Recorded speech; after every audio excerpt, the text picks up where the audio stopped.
거짓이라 그래요. 여러분 오늘 우리가 이 거짓에 관한 개념이 바뀌어야 합니다. 사람들은 여러분들 이렇게 그러니까 그야말로 뭡니까? 누구를 속이기 위해서 아예 반대되는 말을 하는 것을 거짓말을 하잖아요. 그런데 성경은 하나님의 진리가 있어. 그 진리가 아닌 것을 믿고 아닌 것을 말하고 아닌 것을 행동하는 것을 거짓이라고 그러니까. 그러니까 오늘 거짓이라는 개념이 하나님의 관점하고는 좀 다릅니다. 어느 정 관점에서는 남을 속이기 위해서 반대되는 말을 하는 게 그게 거짓입니다. 이 열왕기상 22장 5절에서 6절에 보면은 아합 왕이 타락했잖아요. 그래서 하나님이 아합 왕을 죽이기로 작정했어요. 어떻게 아합 왕을 죽일 것인가에 대해서 하늘에서 천상회의가 벌어졌는데 그때 어떤 천사는 이렇게 하겠다, 어떤 천사는 저렇게 하겠다 그래요. 그런데 한 영이 나와가지고 여러분들 이제 여호사밧 아합 왕이 선지자 400명을 불러 모으잖아요. 자기의 선지자 400명을 불러 모아서 우리가 이 전쟁에 나가면은 승리하겠느냐 안 하겠느냐 하고 물으니까 여러분들 그게 열왕기상 22장 6절에 보면은 그러자 이스라엘 왕은 예언자 400명 가량을 모아놓고서 그들에게 물었다. 여러분들 지금 이게 새 번역이에요. 오늘 여러분들 제가 새 번역이 어떻게 됐는가를 보여드리기 위해서 이거 지금 처음부터 끝까지 새 번역을 가지고 우리가 이제 3월달부터는 이제 성경이 구비되는 대로 3월달부터는 새 번역을 사용하려 하는데 이게 지금 새 번역입니다. 예언자 400명 가량을 모아놓고서 그들에게 물었다. 내가 길앗 나무소를 치러 올라가는 것이 좋겠소? 아니면 그만두는 것이 좋겠소? 그러자 예언자들은 대답하였다. 올라가십시오. 주님께서 그 성을 임금님의 손에 넘겨주실 것입니다. 이렇게 말했어요. 여러분들 이 사람들은요 어떤 큰 감동을 받아서 400명이 똑같이 말하고 있잖아요. 똑같이 전쟁에 올라가면 승리할 것입니다. 이렇게 말을 해요. 그런데 열왕기상 22장 19절에서 23절에 보니까 미가야 선지자가 말을 하잖아요. 그러므로 이제 주님의 말씀을 들으십시오. 내가 보니 주님께서 보좌에 앉으시고 그 좌우 옆에는 하늘의 모든 군대가 둘러서 있는데 주님께서 물으십니다. 누가 아합을 깨어내어서 그로 길앗 나무로 올라가서 죽게 하겠느냐? 그러자 그들은 이렇게 하자 또는 저렇게 하자 하며 저마다 자기의 의견을 말하는데 한 영이 주님 앞에 나가서서 말합니다. 제가 가서 그를 깨어내겠습니다. 그러자 주님께서는 그에게 물으십니다. 그를 어떻게 깨어내겠느냐? 그러자 그는 대답합니다. 제가 거짓말하는 영이 되어 아합의 모든 예언자들의 입에 들어가서 그들이 모두 거짓말하도록 시키겠습니다. 이렇게 말해요. 여러분 오늘 여러분들 보세요. 오늘 우리가요 큰 확신을 가지고 행동하는데 그것이 성령에 이끌리게 되면은 진리의 길로 나아가게 되고 마귀에 이끌리게 되면 어떻게 된다고요? 이게 판단을 잘못해서 착오를 일으켜가지고 결과적으로는 망하는 길로 가는 거예요. 내가 성령에 이끌리느냐, 성령의 감동을 받느냐, 아니면은 사탄의 감동을 받느냐는 거예요. 악마의 감동을 받느냐는 겁니다. 그러니까 여러분들이 아합 왕에게는 400명의 선지자가 있는데 이 아합 왕의 400명의 선지자는 사탄의 감동을 받고 있는 거죠. 그래서 그가 분명히 본 것을, 분명히 감동받은 것을 말합니다. 그런데 그것은 뭐예요? 하나님이 계획하고 있는 것과는 전혀 반대되는 것을 보았잖아요. 네. 자기들이 거짓말한다고 생각하고 거짓말한 게 아니에요. 확신을 가지고 이 전쟁에 올라가면 승리할 것이다 하는 확신을 가지고 말을 해요. 근데 그것은 거짓말하는 영이 그렇게 감동인 거잖아요. 네. 자, 모두 거짓말을 하도록 시켰습니다. 이렇게 말해요. 그러자 주님께서 말씀하십니다. 내가 그를 깨어라. 틀림없이 성공할 것이다. 가서 곧 그렇게 하여라. 그러므로 이제 보십시오. 주님께서 거짓말하는 영을 여기에 있는 임금님의 예언자들 입에 들어가게 하셨으니 주님께서는 임금님께 이미 재앙을 선언하신 것입니다. 이렇게 말하고 있어요. 그러니까 여러분들 언어적으로는요 반대되는 말을 하는 게 뭐라고요? 거짓말이야. 그러니까 여러분들 여기 보세요. 여기서 그 한 영은, 한 천사는 거짓말을 했잖아요. 반대되는 말을 했잖아요. 하나님이 계획하신 여러분들 것을 하나님 계획하신 것은 죽이는 건데 안 죽는다고 말을 하잖아요. 그런데 이 선지자들은 400명의 선지자들은 자기가 거짓말하는 줄 모르고 거짓말을 하잖아요. 감동을 받았기 때문에 승리할 거라고 하는 감동을 받았기 때문에. 자, 이제 영적인 측면에서는요 영적인 거짓말을 보세요. 요한일서 1장 6절에 우리가 하나님과 사귀고 있다고 말하면서 그대로 어둠 속에 살아가면 우리는 거짓말하는 것이요 이렇게 말했어요. 여러분들 다시 말하면은 하나님을 믿는다 하면서 죄악을 범하면은 그 사람은 거짓말하는 사람이라는 거예요. 그러니까 죄악을 범한다면은 그 사람은 거짓말하는 거다. 하나님 믿지 않는 거라는 얘기니까. 여러분들 진리를 행하지 않는 게 뭐라고요? 거짓말이라는 얘기예요. 진리를 행하지 않는 게. 그 다음 요한일서 2장 4절에요. 하나님을 알고 있다면서 하나님의 계명을 지키지 아니하는 사람은 거짓말쟁이요 이렇게 말했어요. 그러니까 여러분들 하나님 말씀대로 살지 않는 게 뭐란 얘기입니까? 그게 거짓말이라는 거예요. 그건 하나님을 모르는 거란 얘기니까. 하나님 계명대로 살지 않는 것은 않는다면 그는 하나님을 여전히 모르는 거다 이런 얘기니까.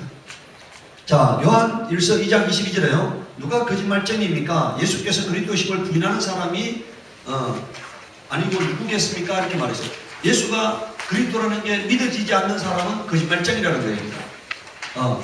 요한일서 4장 20절에는요. 누가 하나님을 사랑한다고 하면서 자기 형제 자매를 미워하면 그는 거짓말쟁이입니다. 이렇게 말해요. 여러분들 그러니까 뭐예요? 사랑하지 아니하면은 말씀대로 살지 아니하면은 그건 거짓말하는 거라는 얘기니까.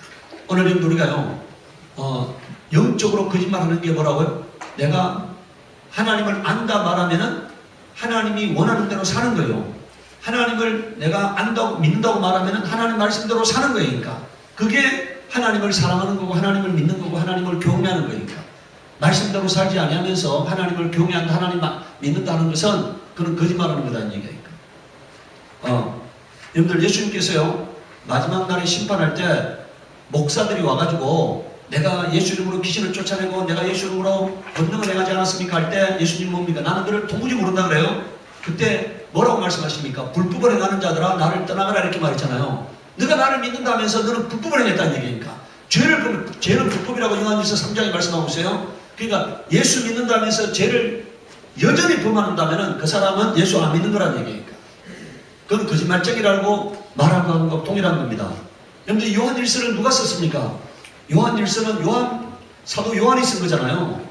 요한은 100세가 될 때까지 저 밤모습에서 오랫동안 살면서 요한은 예수님의 사역의 현장에 모든 순간에 같이 했고, 그리고 여러분들 요한계시록을 밤모습에서 요한계시록을 그는 기록했잖아요. 하나님의 깊은 것을 깨달은 사람이야. 근데 그 깨달은 요한이 뭐라고 말하고 있다고 하니까 하나님을 사랑한다고 하면 하나님을 믿는다고 하면은 말씀대로 살아야 한다는 거니까. 말씀대로 살지 않는 것이 영적으로 거짓말이라고 말하고 있는 겁니다. 그러니까. 두 번째요. 왜 이게 중요하냐? 여러분들 우리가 말씀이 뭡니까? 진리의 지식이잖아요. 네, 왜 이게 중요하냐? 이사야서 5장 12절에서 13절을 보십시오. 그들이 연애에는 수금과 금과 소구와 피리와 포도주를 갖추었어도 주님께서 하시는 일에는 관심이 없고 주님께서 손수 이루시는 일에도 그들 떠보지 않는다. 지금 여기 보세요. 우리가 뭐에 관심을 가져야 한다고요? 하나님의 일에 관심을 가져야 한다는 거니까. 하나님이 뭘 원하는지 여기에 관심을 가져야 한다는 얘기니까. 그러므로 나의 백성은 지식이 없어서 포로가 될 것이고, 그러니까 하나님의 일에 관심이 없어서 뭐가 될 거라는 겁니까? 포로가 될 거라는 거예요. 오늘 여러분들 하나님이 진행하고 있는 계획에 대해서 하나님이 하시고자 하는 일들에 대해서 내가 같은 방향으로 걸어가야 합니다. 주님과 눈을 마주치고 주님과 같은 뜻을 품고 같은 소원을 가져야만이 그 사람의 삶이 형통한 삶이 되고. 여러분들이 뭐라고 말하고 있어요? 그러므로 나의 백성은 지식이 없어서 포로가 될 것이요 귀족은 굶주리고 평민은 갈증으로 목이 탈 것이다 이렇게 말하고 있잖아요. 호세아서 4장 6절 7절에요. 내 백성이 나를 알지 못하여 망하는도다. 내가 제사장이라고 하면서 내가 가르친 것을 버리니 나도 너를 버려서 내가 다시는 나의 성직을 맡지 못하도록 하겠다. 내 하나님의 율법을 내 마음에 두지 않으니 나도 내 아들 딸들을 마음에 두지 않겠다. 제사장이 많아지면 많아질수록 나에게 짓는 죄도 더 많아지니 내가 그들의 영광을 수치로 바꾸겠다 이렇게 말하고 있잖아요. 제사장은 뭘 가르쳐야 한다는 겁니까? 말씀을 붙들고 자기가 말씀대로 살고 사람들을 말씀대로 살도록 하는 게 이게 제사장의 직분이라는 얘기니까. 그런데 그 제사장이 말씀대로 살잖아요. 성도들에게 말씀대로 가르치잖아요. 그래서 하나님이 더 이상 너를 성직으로 인정하지 않겠다는 거죠. 그러니까. 너를 제사장으로 인정하지 않겠다는 거니까. 염려기요 4장 6절에 내 백성이 나를 알지 못하여 망한다. 이게 여러분 오늘 깊이 왜 제가 하나님 말씀을 가르치려고 하느냐에 대해서 깨달을 수 있기를 바랍니다. 사도행전 2장 26장 14절에요. 우리는 모두 땅에 엎어졌습니다. 그때 히브리 말로 나에게 사울아 사울아 너는 어찌하여 나를 핍박하느냐 가시돋친 채찍을 발길로 차면 너만 아플 뿐이다 하고 말하는 음성을 들었습니다. 이게 뭔 말입니까? 지금 여러분들 바울은 예수님이 그리스도라는 사실을 몰랐잖아요. 그래서 예수를 믿는 자들을 핍박하는 것이 하나님을 섬기는 거라고 하나님을 영화롭게 하는 거라고 생각하고 있잖아요. 그러니까 오늘 마찬가지예요. 우리가 하나님이 원하는 것과 반대 방향으로 가면은요 고난이 뒤따른다는 거예요. 하나님이 원하는 방향과 같은 방향으로 갈 때 형통함이 있는 거고 하나님이 원하는 것과 반대 방향으로 가면은 고난이 뒤따른다. 우리가 그것을 깨달았기 바랍니다. 여러분들 여기서요 지금 바울이 열심히 섬기는 게 주님을 핍박하는 거였고 열심히 섬기는 것이 가시를 뒷발질하는 거 있잖아요. 그러니까 가시를 뒷발질하니까 가시에다 뒷발질하니까 가시에 찔릴 뿐이잖아요. 그러니까 오늘 우리의 삶이 이런 삶이 되면 안 되는 거예요. 그래서 우리는 진리를 밝게 깨달아서 뭐가 진리냐를 깨닫는 것이 우리의 삶을 형통케 하고 평안케 하는 겁니다.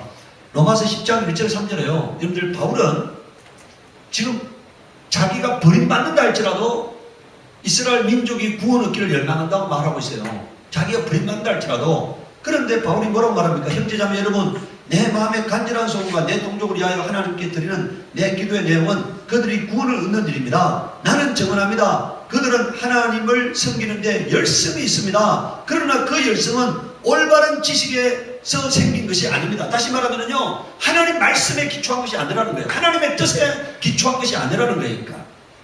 오늘 여러분들 우리가 만약에 열심을 낸다 할지라도 그것이 하나님 말씀에 기초하지 않았다면 하나님의 뜻에 기초하지 않았다면 진리에 기초하지 않았다면 그것은 하나님이 인정하지 않는 거라는 거예요. 여러분들 여기 뭐라고 말합니까?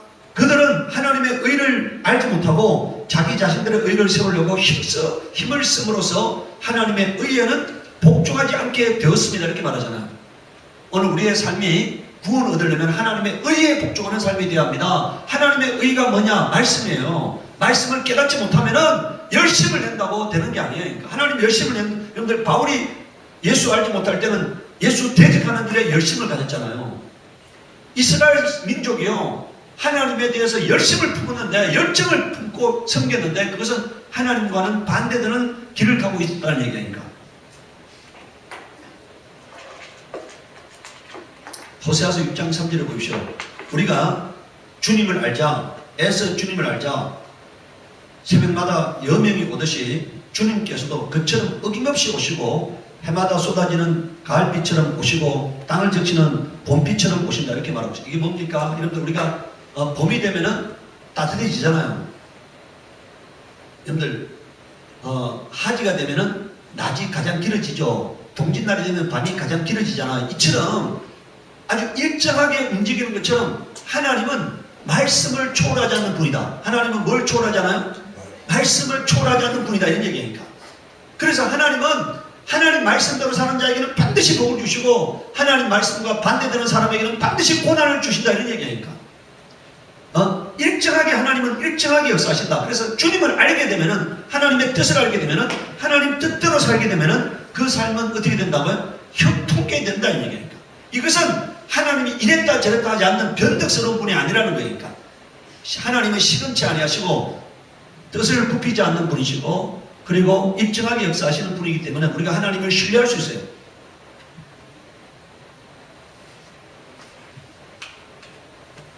요한복음 17장 3절에요. 영생은 오직 한 분이신 참 하나님을 알고 또 아버지께서 보내신 예수 그리스도를 아는 것이다 했잖아요. 그러니까 하나님을 알지 못하면은 절대로 영생에 이룰 수 없습니다. 여러분 오늘 보세요. 이단들이요. 여러분들 이 땅에 이단들 많이 있잖아요. 동일한 성경을 갖고 있는데 전혀 다르게 성경을 해석하잖아요. 전혀 다르게. 이 땅에 이단들이 많이 있잖아요. 제가 그 이단들 들고 끄지 않아도 여러분들 너무나 잘하고 있잖아요. 동일한 성경을 가지고 해석하는데 지가 하나님을 하고 자기 뒤에 뭐 무지개가 퍼진다고 막 하고 막 이렇게 했던 사람들이 뒤로는 뭡니까? 성추행하고 성폭행하고 그리고 이상한 짓 하고 이렇게 살잖아요. 그러니까 그건요 진리에 의해서 성령에 의해서 붙들림 받지 않았기 때문에요. 여러분들 진리의 성령은 깨끗하신 분이고 거룩하신 분이잖아요. 그럼 내가 진리의 성령에 붙잡힌 바 되면 깨끗하고 거룩한 삶을 사는 겁니다. 마귀는 어떤 영입니까? 여러분 성경에서 여러분들 귀신을 뭐라 그래요? 그 귀신 앞에 뭐라는 접두사가 붙어 있어요? 더러운 영이니까. 그럼 뭡니까? 마귀에게 붙잡히면 귀신에게 붙잡히면 어떤 삶이 나타난다고요? 더러운 현상이 나타나게 돼 있어. 그러니까 여러분들 우리 주님께서 말씀하셔서 뭘로 판단하느냐? 그 열매를 보고 그 나무를 판단하라고 말씀했잖아요. 더러운 열매가 맺히면 이건 마귀에게 속한 거야. 깨끗하고 거룩하게 살면 뭐라고요? 하나님께 속겠다는 증거예요. 이단은 항상 그 뒤를 들러, 여러분들 지금 안 밝혀졌을 뿐이야. 뭐라고요? 밝혀지면 그 뒤는 다 어떻게 돼 있다고요? 더러움으로, 탐욕으로, 가증함으로 가득 차 있는 거예요. 안 밝혀졌을 뿐이니까. 마귀에게 속한 증거는 더러움입니다. 그래서 오늘 우리는 여러분들 고린도서 4장 6절에 보세요. 어둠 속에 빛이 비치라. 이게 어디의 말씀입니까? 창세기 1장의 말씀이잖아요. 네? 흑암에 빛이 비치라. 이게 여러분들 창세기 1장의 말씀이잖아요. 그 빛이 빛이라 말씀하신 하나님께서 우리 마음속에 비추셔서 예수 그리스도 얼굴에 나타난 하나님의 영광을 아는 지식의 빛을 우리에게 주셨습니다. 이렇게 말했잖아요. 여러분들 하나님 우리에게 은혜를 비춰줘야 합니다. 복음의 광채가 비춰져야만이 이게 하나님 말씀을 깨달을 수 있는 거예요. 여러분들 성경에 이렇게 말했잖아요. 예수님께서 아버지께서 내게 이끌지 아니하면 아무도 내게 나올 수 없다고 말씀했잖아요. 다시 말하면은 예수께서 우리에게 복음의 광채를 비춰주지 아니하면은 진리의 성령께서 우리를 감동하지 아니하면은 우리가 하나님 제대로 믿을 수 없어요. 우리에게 복음의 광채가 비춰져서 진리의 하나님이 진리가 깨달아져야 합니다. 믿어져야 합니다. 진리의 성령에 의해서 감동되어져야 해요. 그래야만이 우리가 진리 가운데 거할 수 있는 거예요. 그래서 오늘 여러분들 말하고 있습니다. 예수 그리스도 얼굴에 나타난 하나님의 영광을 아는 지식의 빛을 우리에게 비춰서 이 지식의 빛이 뭡니까? 진리입니다. 복음이에요. 영생의 말씀, 은혜의 말씀, 구원의 말씀이잖아요. 이게 제대로 깨달아지게 하는 거, 이것은 하나님이 우리에게 빛을 비춰줘야 한다니까. 여러분들, 자, 이제 세 번째요. 진리의 지식을 가지려면 어떻게 해야 하느냐? 성경이 말씀하고 있어요. 우리가 거짓된 삶을 살지 않고 진리의 지식을 가지려면 잠언 15장 32절에요. 훈계를 싫어하는 사람은 자기 생명을 가볍게 여기는 사람이지만 책망을 잘 듣는 사람은 지식을 얻는 사람입니다. 이렇게 말했어요. 어떤 사람이 되어야 한다고요? 책망을 겸하게 받아들이는 사람이 되어야 합니다. 권면을 거룩하게 받아들이는 사람이 되어야 자존심 상해야 필요 없어요. 그게 사는 길이니까. 저는요, 누가 이렇게 사람들이 한마디 던지잖아요. 한마디 이렇게 던지잖아요. 그 한마디 던지는 말을 그냥 흘려버리잖아요. 누가 나에게 한마디 뭘 던지잖아요. 그럼 그게 하나님이 그 사람을 통해서 나에게 말씀하시는 음성으로 받아들일 때가 많아요. 그 사람을 통해서 나에게 들려주는 하나님의 음성, 그걸로 받아들일 때가 많아. 그냥 일반 사람들이 던지는 말도 그 말이 하나님이 저 사람을 통해서 나에게 말씀하시구나 이렇게 받아들일 때가 많이 있어요. 그래서 그게 내 영혼에 유익한 걸로 항상 결론을 내려요. 내 영혼에 유익한 걸로. 고린도서 10장 5절을 보십시오. 하나님을 아는 지식을 가로막는 모든 교만을 청수고, 그러니까 뭐 때문에 우리가 하나님 말씀을 못 가지게 된다고요? 교만 때문에 못 가지게 된다는 거예요. 내가 교만을 버려야만이, 겸손한 심령을 가져야만이 하나님을 아는 지식을 갖게 됩니다. 예레미야 3장 15절에는요. 그때 내가 마음에 맞는 목자들을 너희에게 세워주겠다. 그러면 그들이 지식과 훈계로 너희를 양육할 것이다. 그러니까 우리가 진리의 지식을 가지려면 목자를 잘 만나야 한다는 거잖아요. 목자를. 하나님 마음에 맞는 목자들을 세워주겠다고 말씀했어요. 그런 목자가 지식과 훈계로 너희를 양육할 거라고 말하고 있어요. 말라기 2장 7절에는요. 제사장의 입술은 지식을 지켜야 하겠고 사람들이 그 입에서 율법을 구하게 되어야 할 것이다. 제사장이야말로 만군의 주 나의 특사이기 때문이다. 이렇게 말하고 있으니까. 제사장은 항상 뭘 얘기해야 한다고요? 진리를 말을 해야 합니다. 진리를 말해야 한다. 그러니까. 진리가 아닌 것을 입술에 담으면 안 되는 거예요. 그러니까. 항상 진리를 말해야 하니까. 사람을 기쁘시게 하지 않고 하나님을 기쁘시게 하는 진리만을 전가하는 자가 제사장의 직분인 것입니다. 디도서 1장 1절에는요, 하나님의 종이요 예수 그리스도의 사도인 나 바울은 하나님의 택하심을 받은 사람들의 믿음을 일깨워주고 경건함에 딸린 지식, 진리의 지식을 깨우쳐주기 위하여 사도가 되었습니다. 여러분들 사도의 직분이 뭐라는 겁니까? 믿음을 깨우쳐주는 거, 그리고 진리의 지식을 깨우쳐주는 게 사도의 직분을 말하고 있어요. 사람들이 진리의 지식을 갖게 하는 거, 이게 구원의 지식을 갖게 하는 거, 뭐가 참된 것인가를 알게 하는 게 뭐라고요? 사도의 직분임을 말하고 있어요. 여러분들 사도 바울이 베드로와 요한이 뭐라 말합니까? 이게 처음에는 사도들이요, 이 구제품 나눠주는 일을 했습니다. 그러다 보니까 이게 영적으로 소홀하게 되잖아요. 그래서 그거는 안수 집사를 세워가지고 그 일을 하게 하고, 여러분들 베드로와 요한은 뭐라고요? 말씀과 기도에 전무하느라 이렇게 말했잖아요. 전무. 그게 말씀과 여러분들 기도를 왜 합니까? 진리의 지식을 깨닫게 한 거예요. 그래서 말씀을 잘 가르치고 성령의 감동받아서 말씀을 가르치기 위해서 기도하는 겁니다. 골로새서 3장 9절에서 10절에 보십시오. 서로 거짓말을 하지 마십시오. 여러분은 옛사람을 그 행실과 함께 벗어버리고 새사람을 입으십시오. 이 새사람은 자기를 창조하신 분의 형상을 따라 끊임없이 새로워져서 그다 줄거놓으세요. 참진 지식에 이르게 됩니다. 그럼 결과적으로 뭘 가져야 한다는 겁니까? 참된 지식, 구원의 지식, 진리의 말씀을 가져야 한다는 거니까. 이게 새 사람의 특징이라고 말하고 있어요. 만약에 새 사람이 됐는데 예수 그리스도에 대한 새로운 지식을 갖지 못해, 진리가 없어, 그럼 이 사람은 새로운 사람이 아니에요. 옷은 새 옷을 입었는데 몸은 흠몸이죠. 몸이 새 몸이 되려면은 예수 그리스도의 형상을 따라서 지식에까지 예수 그리스도의 지식을 가져야 한다니까. 구원의 지식을 가져야 합니다. 진리의 말씀을 가져야 한다니까. 그래야 그게 새 사람임을 말하고 있어요. 골로새서 1장 9절에 그러므로 우리가 여러분의 소식을 들은 그날부터 우리도 여러분을 위하여 쉬지 않고 기도합니다. 우리는 하나님께서 여러분에게 모든 신령한 지혜와 총명으로 하나님의 뜻을 아는 지식을 채워주시기를 빕니다. 이렇게 말했잖아요. 여러분들 뭘 위해서 기도한다는 겁니까? 하나님의 뜻을 아는 지식을 채워주시기를 빈다는 거예요. 기도한다는 겁니다. 그러니까. 뭐가 중요한 겁니까? 하나님의 뜻을 아는 지식을 갖는 게 중요한 거라는 거니까. 그게 영생에 이르는 그것이고 그게 구원 얻는 것이기 때문에 중요한 것입니다. 가장 중요한 게 뭡니까? 하나님과 그 아들 예수 그리스도를 아는 게 영생이랬잖아요. 아는 것. 어떻게 아느냐? 말씀을 통해서 알아야 하는 겁니다. 기록된 말씀을 통해서 그 말씀의 의미를 깨달음으로 만나서 알아야 영생을 얻고 알아야 화목하게 되고 알아야만이 그 삶이 평안하게 되는 거예요.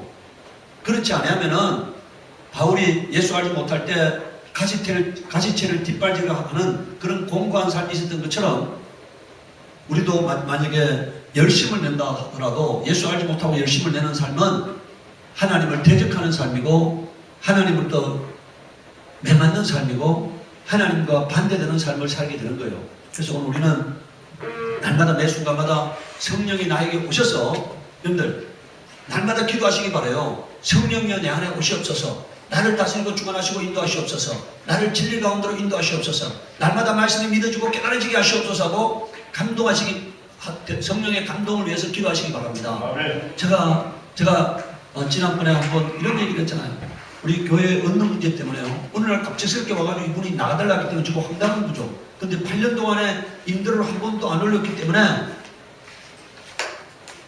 이 지금 내가 알아보니까 이 주변에 알아보니까 조금 이렇게 좋은 조건은 굉장히 비싸잖아요. 임대료가 비싸요. 그래서 지금 우리가 목표로 하는 것은 교회가 분리돼도 연구소하고 교회가 내는 총 임대료가 지금 현재 임대료보다 많아지지 않아야 하는 거잖아요. 지금도 임대료가 지금 연구소 어려워가지고 임대료도 막 밀리고 하는 한국에 더 만약에 올라간 대로 가면 감당이 안 되거든요. 그래서 제가 금절을 가지고 하나님 앞에 기도했습니다. 항상 하나님이 저보다 먼저 가 계신 하나님을 항상 깨달아요. 나보다 먼저 가 계신 하나님. 그리고 한 번도 저를 실망시키지 않은 하나님께서 미리 예비된 공간을 하나님이 준비하고 우리 보고 나가라 하는 걸로 받아들였어요. 그리고 하나님께 기도했어요.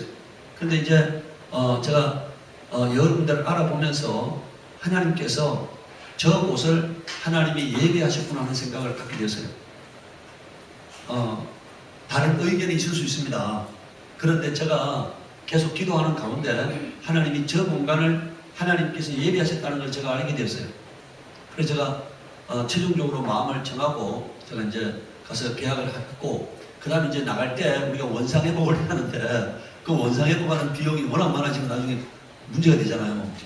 우리가 시설비를 안 하고 들어갔다 하더라도 나중에 원상회복하고 나가면은 그게 되니까 제가 가서 계약을 하면서 나중에 최종적으로 나갈 때 만약에 그 공간에 교회가 안 들어와서 원상회복을 해야 한다면은 총 비용을 제가 한도를 미리 계산 만들어놔야잖아요. 그래서 제가 우리 인테리어 하는 사람에게 물어봤어요.